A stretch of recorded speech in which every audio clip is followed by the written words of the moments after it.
Let's open the book on this. Today in Taipei, heavy rains since early June have dealt a huge blow to farms across Taiwan, with losses now topping 67 million tivs.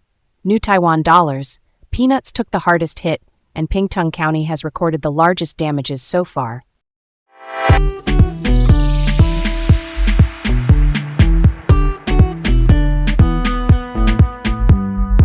Hi, I'm Leah.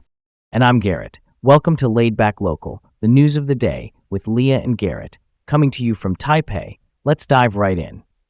First up, severe rainfall has inflicted more than 67 million new Taiwan dollars in agricultural damages across Taiwan.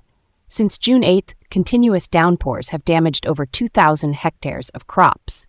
A hectare is about 2.5 acres, so that's a lot of fields. Peanuts are the most affected crop. Rice and watermelon also saw damage, and Pingtung County recorded the highest losses. The Ministry of Agriculture, the government agency overseeing farming and rural policy, says assessments are ongoing as the rains continue in some areas. Why peanuts, though? What makes them so vulnerable here? Great question. Peanuts develop in pods down in the soil. When the ground stays waterlogged, those pods can rot, or the plants can just, suffocate from lack of oxygen. So intense rain is basically the worst timing for that stage of growth. It's a reminder that extreme weather, even over a week, can ripple right into the food supply and the local economy. Next up, an excavator accident caused a major disruption on Taiwan railway service today between Miali and Junan. During maintenance to trim trees near the overhead electrical lines, an excavator overturned on a railway bridge, affecting about 30 trains. Train operations have to stop if any foreign object is on or near the tracks. Safety first. A Level 1 emergency response was triggered. That's the highest alert and mobilizes all the key teams fast. And now there are calls to review work procedures. Lawmakers are drawing comparisons to the 2021 Taroko Express disaster, that major crash that led to sweeping safety scrutiny. That's concerning. It's surprising how human error can still cause big disruptions despite modern safety systems. Also, the use of modified excavators near tracks sounds risky. Why do crews need that kind of heavy gear right up against the lines? Tree growth management is essential to keep branches away from live electrical lines, and on tight rail corridors, crews rely on specialized or modified machinery to reach safely from the trackside.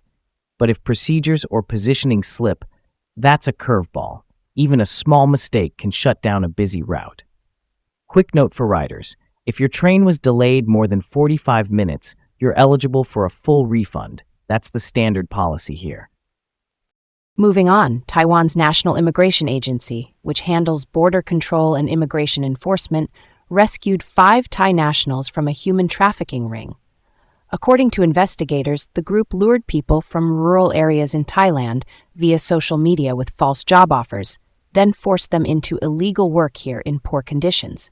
Passports were confiscated and their movement was restricted.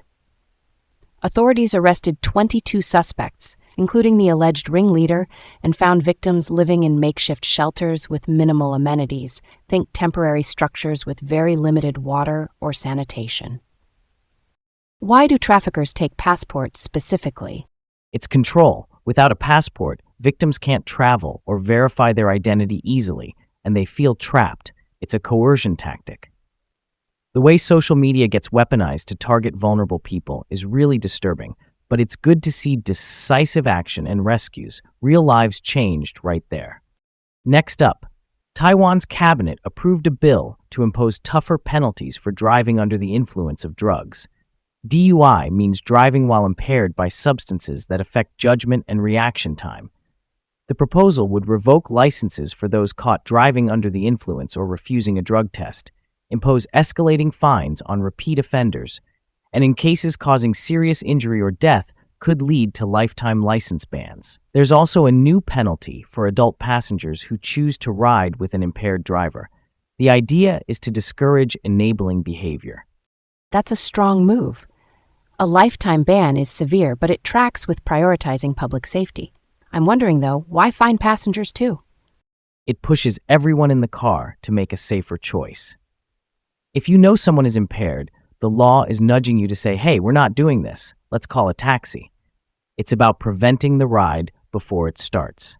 Last up, Din Tai Fung, the dumpling restaurant chain founded in 1958, and now with 180 locations across 13 countries, will raise prices in Taiwan by about 5% starting June 22nd.